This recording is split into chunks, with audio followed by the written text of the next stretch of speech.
नमस्कार। साहित्यिकी कार्यक्रम में आपका स्वागत है। आज के अंक में हमारी चर्चा का विषय है कविता से कैनवास तक कवि चित्रकार अवधेश, और इस परिचर्चा में भाग लेने के लिए हमारे साथ मौजूद हैं कवि राजेश सकलानी और साहित्यकार नवीन कुमार नैथानी। सकलानी जी और नैथानी जी, आप दोनों का साहित्यिकी के इस मंच पर स्वागत है जी। अभिनंदन है। बातचीत की शुरुआत राजेश सकलानी जी मैं आपसे करता हूँ, और अवधेश से जुड़ी हुई आपकी जो स्मृतियाँ हैं, उन स्मृतियों के आधार पर अवधेश जी के व्यक्तित्व कृतित्व को आप प्राथमिक रूप से किस रूप में याद करना चाहेंगे? मैं अवधेश जी से जब पहली दफ़ा मिला हूँगा तो वो शायद 30-32 साल की उम्र के रहे होंगे। अच्छा। और मैं उनसे करीब 4 साल छोटा था। तो देहरादून में उनकी जो ख्याति थी, जब भी कोई उनका जिक्र करता था तो हमेशा एक ही बात कहता था कि अवधेश जीनियस है। मैंने ज़िंदगी में पहली दफ़ा ऐसे व्यवहार में किसी व्यक्ति का परिचय इस तरह सुना कि वो बहुत जीनियस है। तो फिर पता लगा कि वो मतलब बहुत बड़े कवि भी हैं। तो जब मेरा परिचय हुआ, तो जब मैंने उनको पहली दफ़ा देखा तो मेरे समझ में आ गया कि ये आदमी जीनियस है। क्योंकि उनका व्यक्तित्व, उनकी चेहरे की आभा, सौम्यता और बोलने का तरीका इतना अच्छा था, और वो उनको देखते ही पता लग जाता था ये कलाकार है मतलब जी। तो अब उसके बाद तो खैर कई दशक उनके साथ रहना हुआ, तो उसके क्या सूत्र हैं, मतलब इतनी चमक कहाँ से आती है, इतनी आभा कहाँ से आती है। तो ये पता लगा कि उनकी जो बौद्धिक दुनिया थी, एक तो बहुत बड़ी थी उनकी दुनिया। अच्छा। वो देहरादून में उन लोगों में से थे जिन्होंने भारतीय साहित्य और विश्व का साहित्य खूब अच्छी तरह पढ़ा हुआ था जी। और ये बड़ी अनूठी की बात है कि एक साहित्यकार को प्रतिष्ठित होने के लिए 40, 50, 60 साल तक की उम्र लग जाती है जी। तब वो किसी कला को साधता है। लेकिन जब वो 30 साल के भी पूरे नहीं हुए थे, तो मैं दर्शकों को भी बता दूं कि अज्ञे की जो सप्तक की श्रृंखला है जी, उस श्रृंखला में जो चौथा सप्तक था, बिल्कुल, वो उस चौथा सप्तक के कवि थे। ये अपने आप में एक बहुत अनूठी बात है। एक इतने युवा बच्चे ही कहेंगे साहित्य की दृष्टि से, 28-30 के बच्चे को, 28 के आसपास है, कमी थी उम्र। हाँ, कमी थी, 30 से तो कम थी उनकी। 28 से कम। तो इतनी कम उम्र में वो चौथा सप्तक के कवि थे, और हम साहित्य की दुनिया के लोग सभी जानते हैं कि उस सप्तक में 7 कवियों में वही सबसे ज़्यादा प्रतिभाशाली थे, जबकि वो सबसे छोटे थे उस उम्र में। अच्छा, खाली कविता की बात नहीं है, आखिर उनमें इतनी जो ओज इतना कहाँ से है उनमें, वो इतना प्रभावित क्यों करते हैं? क्योंकि वो इसलिए करते थे प्रभावित कि उनकी एक साहित्यकार से अपेक्षा होती है कि उसकी एक बड़ी अच्छी सामाजिक दृष्टि होगी, एक विश्लेषण की क्षमता बहुत अच्छी होगी, उसने अच्छा साहित्य पढ़ा होगा। लेकिन ऐसे कम साहित्यकार होते हैं कि इन सब के साथ जो है उनमें कला की भी प्रतिभा हो। ये बहुत महत्वपूर्ण, ये बड़ी अनूठी बात है। उनके साहित्य को, उनकी जो कला पक्ष है वो और भी अनूठा बनाता है, वो अनूठा बनाता है। तीसरी बात यह है कि वो एक विधा के व्यक्ति नहीं थे, उनमें कई विधाओं की जानकारियां थी और उनमें उसका दखल था जिनको वो अच्छी तरह अध्ययन करते थे। मसलन फिल्मों के बारे में हम उनसे बहुत अच्छी बात कर सकते थे, हम कलाओं के बारे में उनसे बहुत अच्छी बात कर सकते थे, हम समकालीन दुनिया में जो चल रहा है, चाहे वो साहित्य हो, चाहे वो विज्ञान हो, चाहे वो कला के क्षेत्र में हो, तो एक इतना हमारे लिए एक युवा प्रोफेसर जैसे थे कि एक इतने युवा व्यक्ति है। और सबसे अच्छी बात ये थी कि वो कोई बौद्धिक आतंक के व्यक्ति नहीं थे। उनसे कोई भी आदमी, छोटा या बड़ा, बड़े आसानी से मुलाकात कर सकता था, बात कर सकता था। हाँ।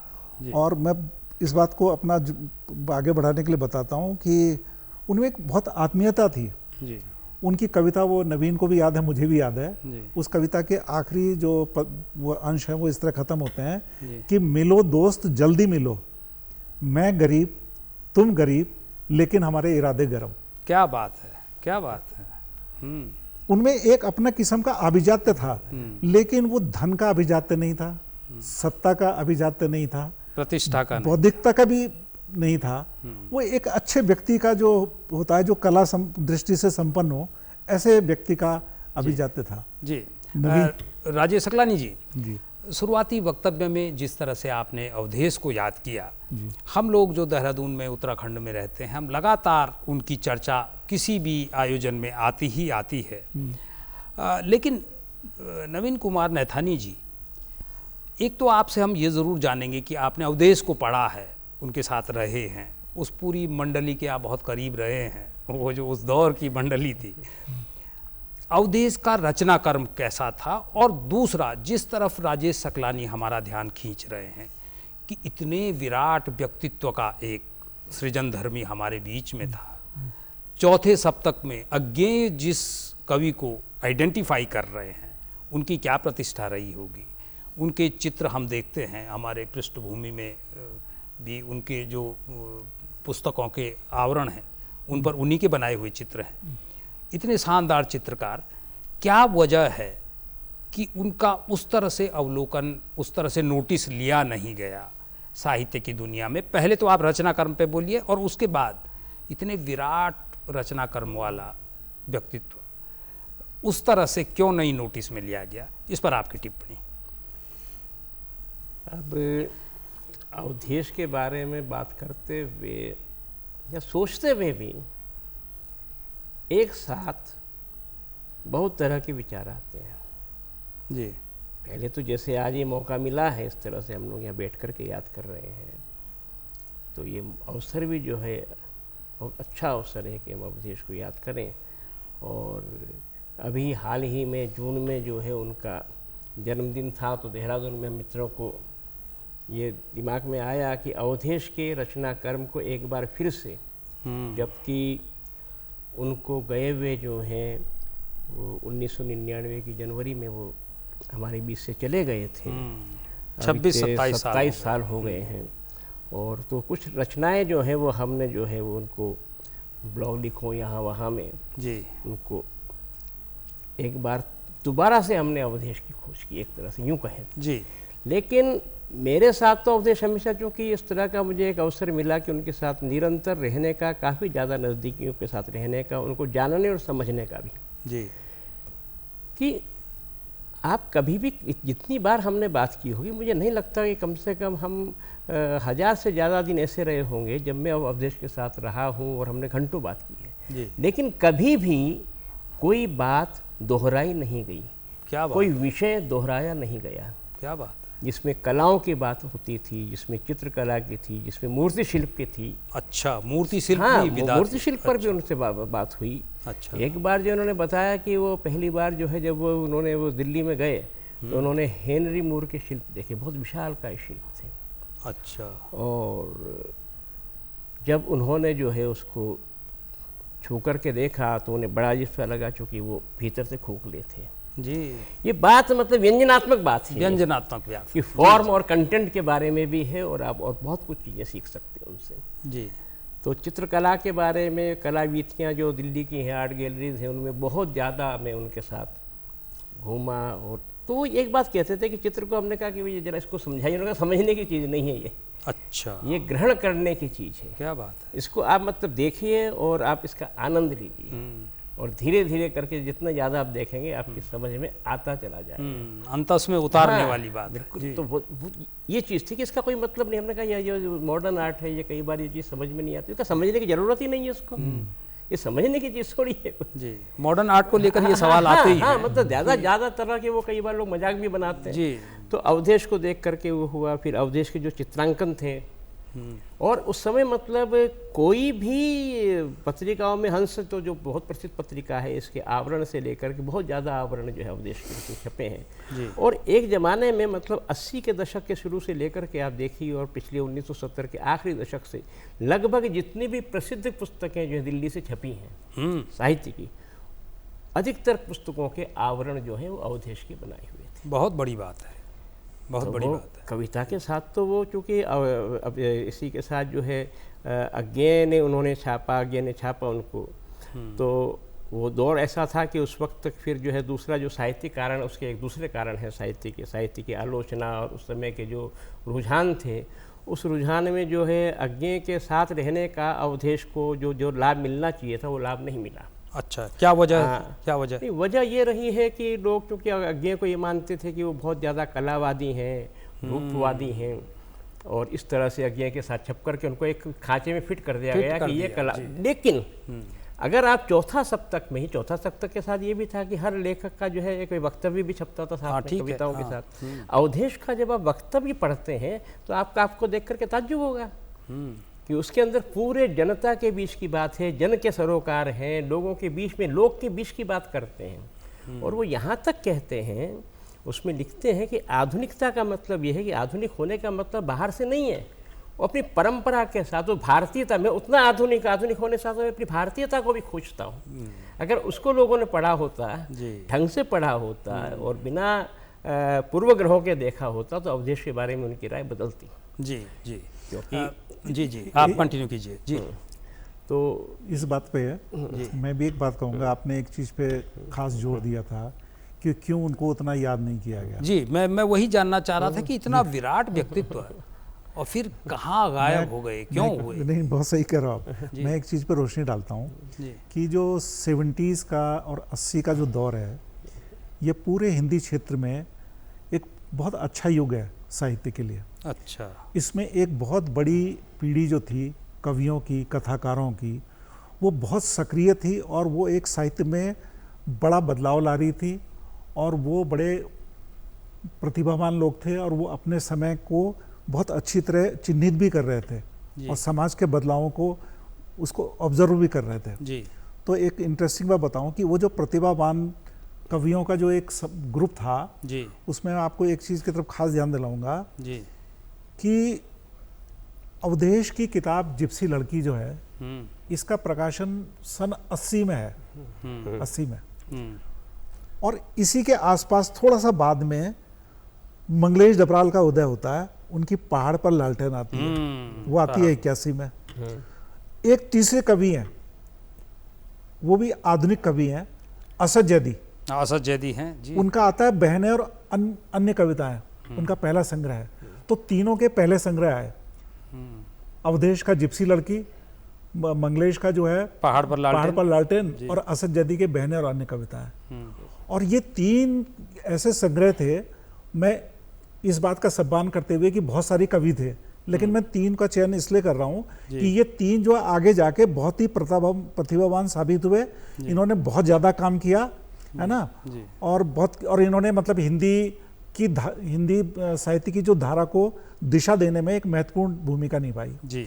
और एक नए किस्म के जो बदलाव के सूचक भी ये तीनों जने थे जी। इन तीनों में एक फर्क था कि उसमें से जो दो कवि थे, असद जैदी और मंगलेश, ये करीब करीब पूर्णकालिक कवि थे और ये इनका केंद्र दिल्ली था। और अवधेश जो था, अगर आप तीनों संग्रह को साथ रखेंगे तो आपको अवधेश जो है किसी भी तरह से उन दोनों से कम नहीं लगेंगे आपको, है ना।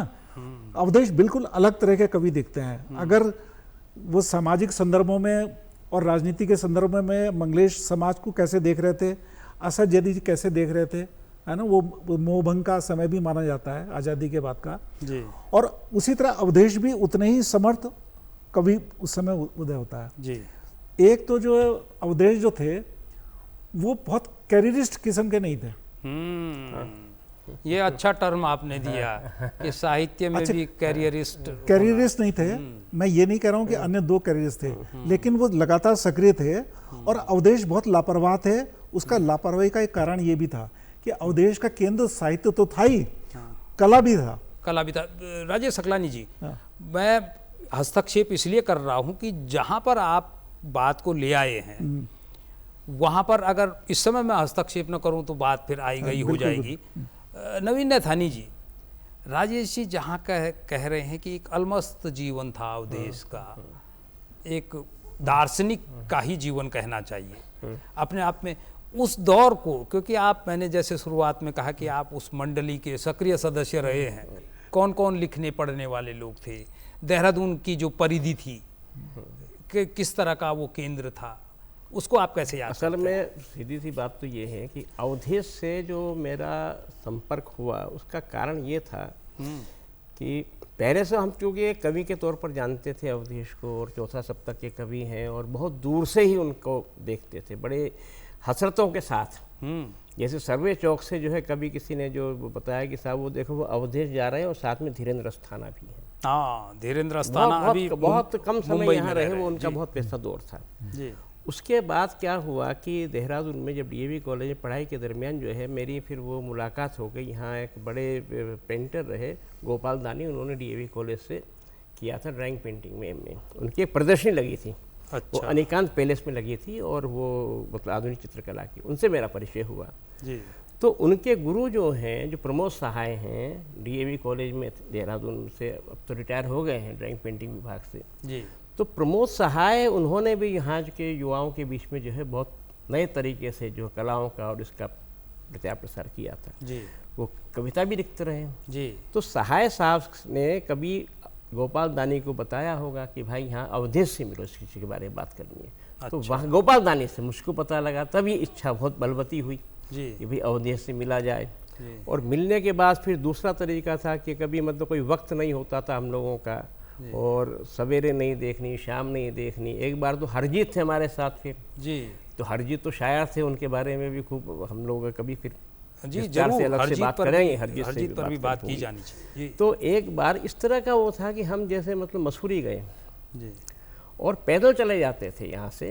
अच्छा, देहरादून से मसूरी पैदल? उस समय तो बहुत आम था। अच्छा। तो मसूरी गए तो हरजीत का कुछ वो कारोबार था, वो कारपेंटरी का, तो वहाँ गए।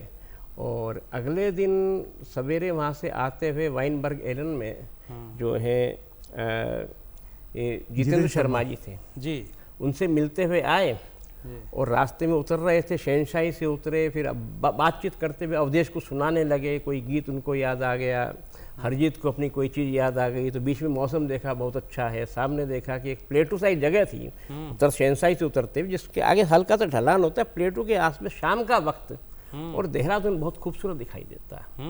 तो वहीं बैठ कर के अपने बातचीत करने लग गए, बाकी सारी चीज़ें भूल करके। तो इस तरह का था, मतलब कोई चिंता नहीं थी, घर जाना है, कहीं जाना है। और उसमें हुआ ये कि हमारी आखिरी बस जो है, जब वो उतरे हैं तो सामने राजपुर से वो दिखाई दे रही थी जाते हुए। मतलब राजपुर से तक देहरादून बस से आते थे, वहाँ से पैदल आते थे। फिर पूरा रात जो है हम फिर वहाँ से चलते पैदल आए। अच्छा। और पैदल आ करके यहाँ पर आपका टाउन हॉल है, मैं और अवधेश। हरजीत तो रास्ते में उनका घर पड़ता था, हाथी बड़कला चले गए, मैं और अवधेश आगे निकल आए। ये बहुत रात हो गई थी कि भाई घर कहाँ है, घर तो हमारा यहीं है। तो चौकीदार ने कहा भी घर नहीं जाना है, जब इस समय अब इतनी रात हो गई, घर कैसे जाए। तो सारी रात हम वहाँ से लेकर के रेलवे स्टेशन तक, क्योंकि देहरादून ऐसा शहर तो नहीं है ना, चलता हुआ शहर तो नहीं है, तो रेलवे स्टेशन के आसपास कुछ दुकानें खड़ी रहती थी, वहाँ से बातचीत करते हैं। और हमें पता नहीं है, हम शहर में घूम रहे हैं और बातें जो हैं वो साहित्य की हो रही हैं, सिनेमा की हो रही हैं। उन्हीं में ये सब बहुत सारी बातें दौर में, जिस दौर की आप चर्चा कर रहे हैं, हरजीत, अवधेश, नवीन कुमार नैथानी, तमाम दूसरे लोग, जितेंद्र शर्मा जी का आप उल्लेख कर रहे हैं, एक सीनियर पीढ़ी भी थी कोई, या सब युवा ही थे? नहीं, अचानक कोई विस्फोट? नहीं, सीनियर लोग थे। हमारे यहाँ तो जैसे सुखबीर विश्वकर्मा थे कवि जी, और सुखबीर विश्वकर्मा कवि जी का अवधेश के पास उसको बहुत वो मानते थे। कवि जी स्नेह भी करते थे अवधेश से बहुत ज़्यादा।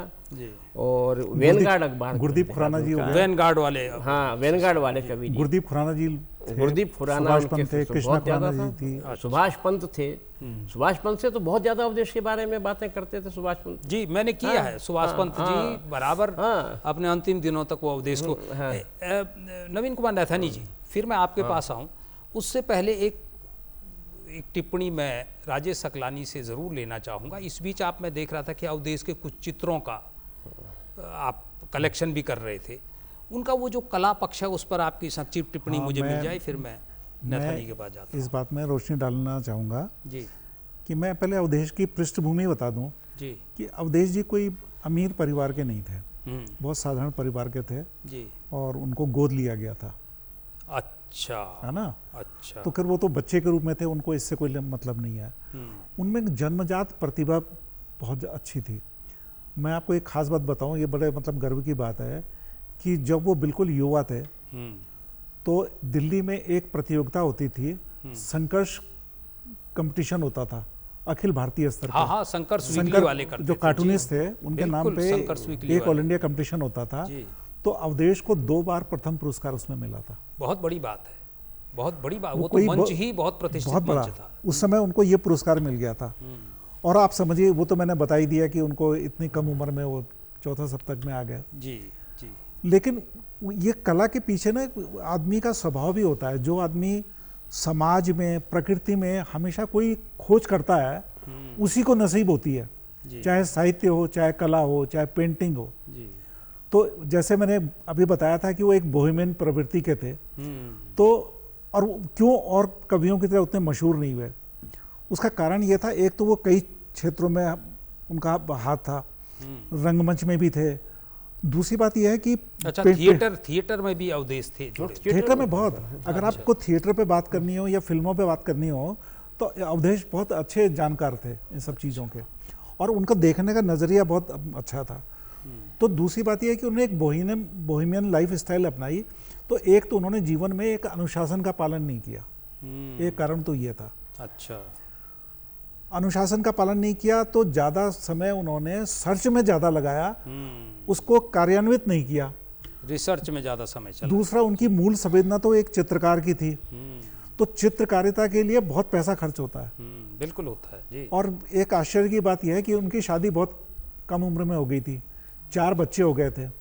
तो एक पेंटर की जिंदगी तो वो बिता नहीं सकते थे, क्योंकि एक पेंटिंग को बनाने में बहुत समय लगता है, उसकी कीमत आपको मिले न मिले आपको पता नहीं होता है। तो लिहाजा उन्होंने अपने कला के लिए एक प्रोफेशनल क्षेत्र चुना, कि जैसे वो डिजाइनिंग करते थे पत्रिकाओं की, किताबों की, है ना, उनके कवर पेजेस बनाते थे। और मुझे कहने में कोई संकोच नहीं है कि एक लंबा दौर ऐसा था कि पूरे दिल्ली में सब प्रकाशकों के, हिंदी की दुनिया में, वो सबके प्रिय डिजाइनर थे। अच्छा, है ना? जी। तो वो एक बहुत अच्छे डिजाइनर थे, ये उनका कर्म था। तो ये इसके साथ उन्होंने वो संगति नहीं बैठाई, ऐसा करियर चूज नहीं किया कि मैं ऐसा करूं तो ऐसा होगा, जिसको कैलकुलेशन हम कहते हैं। वो जीवन की कैलकुलेशन नहीं कर पाए। लेकिन राजेश सकलानी जी, आपके इस वक्तव्य में एक अनुशासन वाला जो पक्ष आया, उसी से अवधेश के दौर को जब हम याद करते हैं, और तमाम, मैंने कहा कि कोई भी अगर उत्तराखंड में कहीं पर भी कोई गोष्ठी होती है, तो 2 नाम अमूमन बहुत शिद्दत से याद किए जाते हैं, एक अवधेश, दूसरा आपने हरजीत का नाम लिया। दुर्भाग्य से ये दोनों ही बहुत छोटी, मैंने कम उम्र में, और जब बहुत ज़्यादा संभावनाएं थी तब चले गए। उसके बाद क्या हुआ ये कोई नहीं जानता। नवीन कुमार नैथानी जी, आप तो उनकी, आप करीब क्या, आपके तो बड़े ख़ास मित्रों में रहे हैं। आज के दौर में अगर अवधेश की उस परिवार को देखें तो कहाँ हैं उनके बच्चे, उनकी पत्नी, परिवार में कौन कौन सदस्य हैं? और अपने रहते रहते अवधेश ने बहुत सारा लिखा होगा जो अप्रकाशित रहा होगा, कई चित्र हैं जो आधे अधूरे बने होंगे, उनका फिर क्या हुआ? क्या उनका कोई संग्रह किया गया, किसी ने संभाला? इसके बारे में कोई जानकारी है? तो ऐसा है कि परिवार के बारे में तो, परिवार में तो उनके जो है मतलब वहीं पर है जहाँ पहले ये 90 घोसी गली, अवधि जिसको जो है वो कृष्णा गली के नाम से कहा करते थे जी। और पत्नी उनकी हैं यहीं। अच्छा। और बाकी उनकी 2 बेटियां हैं इस समय। अच्छा। और दोनों बेटियां ठीक हैं, और अच्छा। बाकी और बच्चे जो बाकी 2 जो है वो नहीं है।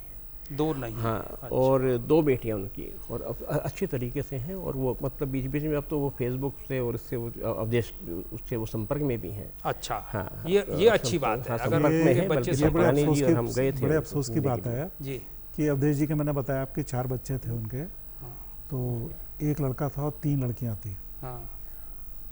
तो जैसे मैंने बताया वो बहुत बोहेमियन थे, तो एक पारिवारिक आदमी नहीं थे, है ना, कि बच्चों के करियर की तरफ उतना ध्यान नहीं दे पाया वो, है ना, और वो अपने कला, साहित्य और इस दुनिया में इतना रम गए, तो उसका खामियाजा उनके परिवार को भी भुगतना पड़ा।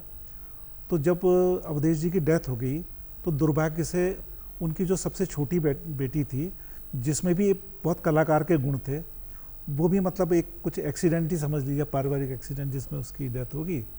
और उनका जो एक लड़का, जो वो बड़ा खूबसूरत सा लड़का था, उसकी भी डेथ हो गई। अवधेश भी बड़े खूबसूरत थे। हाँ, खूबसूरत। लेकिन इस सब के बावजूद मतलब मुझे व्यक्तिगत तौर से मतलब बड़ी खुशी होती है कि उनका परिवार जो है बहुत अच्छी तरह संभल गया है। अच्छा। उनकी पत्नी उसी पारिवारिक मकान में रहती हैं, और उनकी जो 2 बेटी और हैं, वो दोनों का ब्याह देहरादून में ही है, उनकी ससुराल यहीं है और उनके बड़े अच्छे परिवार हैं।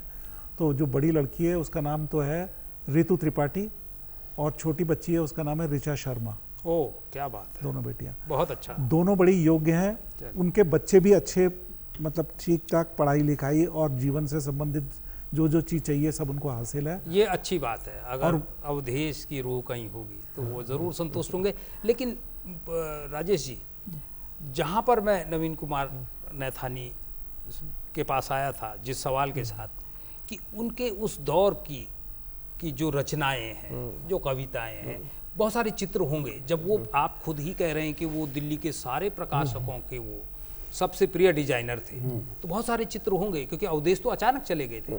उसके संग्रह के लिए कुछ प्रयास हुए? वहाँ बचे नहीं, उसके बाद भी सकलानी जी भी गए थे। ऐसा था, मैं जब उनकी डेथ हुई थी मैं उसके तुरंत बाद भी घर गया था। अच्छा। जब उनकी डेथ के एक ही बार गया था, एक या दो बार, तो मतलब मुझे भी तलाश थी। तो मतलब जानकारी क्या है, उनकी एक पांडुलिपि थी कविता की जी। जो कि मतलब किसी गुस्से में आके शायद उन्होंने उसको नष्ट कर दी। और जब वो मकान बना रहे थे, और ये अवधेश जी के साथ नहीं है, ये प्राय सभी आप साहित्यकारों के बारे में जानेंगे तो उनकी चीज़ें जो है उनके बच्चों को, परिवारों को नहीं पता होता है। लेकिन राजेश सकलानी जी, एक सवाल, क्योंकि नवीन नैथानी बड़ी मुश्किल से उपलब्ध हो पाते हैं इस तरह की बातों के लिए। अवधेश के बारे में आपने कहा कि एक तो वो एक वजह हो सकती है कि अज्ञे के चौथे सप्तक में आने से आपको कलावादी माना गया है, जबकि अवधेश की रचना कर्म में ठेठ कलावादी के तो कोई गुण नहीं है, वो तो बड़े मुक्त और उन्मुक्त तरह के व्यक्तित्व रहे। क्या लगता है नैथानी जी, जब अवधेश जैसे रचनाकार की हम चर्चा करते हैं, तो कहीं आलोचना का कोई ऐसा पक्ष है जो कुछ खास लोगों को प्रमोट करता है, कुछ खास लोगों को उपेक्षित कर देता है? आपकी टिप्पणी। देखिए, आलोचना तो अपने समय की जो मूल प्रवृत्तियां हैं उनके साथ ही जाता है, लेकिन जो अच्छी रचनाएं हैं ना वो अपना सर उठाती हैं।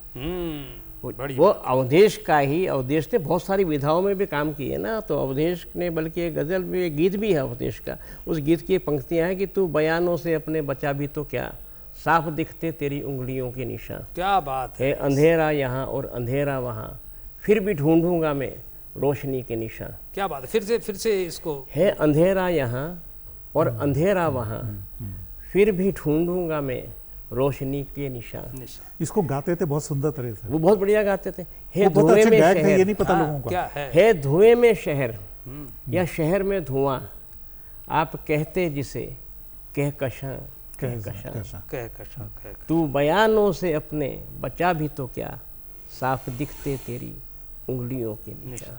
क्या बात। तो आपने आलोचना की बात करी, मैं मतलब कम समय में उसका उल्लेख जरूर करना चाहूँगा कि उनकी कविता की पुस्तक एक ही छपी है, एक कहानी की पुस्तक है और कुछ नाटक हैं जो अप्रकाशित हैं, और एक बच्चों की कविताएं, हाथी खेल रहे फुटबॉल जी, उसमें रेखांकन भी है उनके जी। तो जिप्सी लड़की जो उनका अकेला काव्य संग्रह है, उसकी भूमिका जो है विष्णु खरे ने लिखी है। अच्छा। और ये मतलब बहुत बड़ी बात है, बहुत बड़ी बात है जी। और जो भूमिका उन्होंने लिखी, भूमिका क्या, वो कविताओं की आलोचना भी समझ लीजिए उसको। मैंने उस तरह का लिखा हुआ कभी नहीं पढ़ा किसी और कवि के बारे में जो विष्णु खरे ने उनके बारे में लिखा है।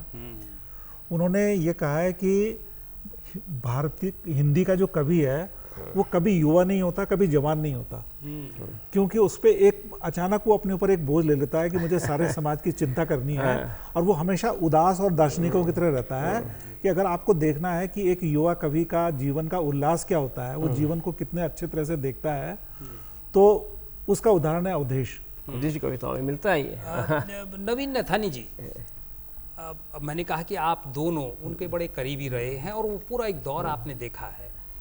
आज आप अवधेश को मिस करते होंगे, क्या आपको लगता है कि अगर अवधेश इस परिधि में आज होते तो हमारा साहित्यिक, सांस्कृतिक, कला का पक्ष कुछ और होता? बहुत हो, निश्चित रूप से होता। सबसे बड़ी बात तो कला के बारे में है। ये भाई जब टेक्नोलॉजी का परिवर्तन आया ना, जब जिस समय तक अवधेश कलर डिजाइन कर रहे थे, उसके बाद फिर कंप्यूटर आ गया, लेकिन अवधेश ने इतनी जल्दी उसकी बारीकियों को समझ लिया कि वो बहुत आसानी के साथ उसमें से वो बिल्कुल नया जो रचनात्मकता भीतर की वहाँ से निकलती है जी। तो वो टेक्नोलॉजी के वो गुलाब नहीं थे, टेक्नोलॉजी इस्तेमाल करना जानते थे। राजेश सकलानी जी और नवीन कुमार नैथानी जी, अवधेश जैसे विराट व्यक्तित्व पर और उनके कृतित्व पर एक आधे घंटे के कार्यक्रम में बातचीत करना तो वास्तव में मुश्किल है। उसके बावजूद संक्षेप में आपने जितने विविध पक्षों को उद्घाटित किया इस मंच पर, उसके लिए आप दोनों का बहुत आभार, बहुत धन्यवाद। ये थी हमारी आज की साहित्यिकी। अगली बार किसी नए विषय के साथ कुछ नए मेहमानों को लेकर आपके बीच आएंगे। तब तक के लिए इजाज़त दीजिए। नमस्कार।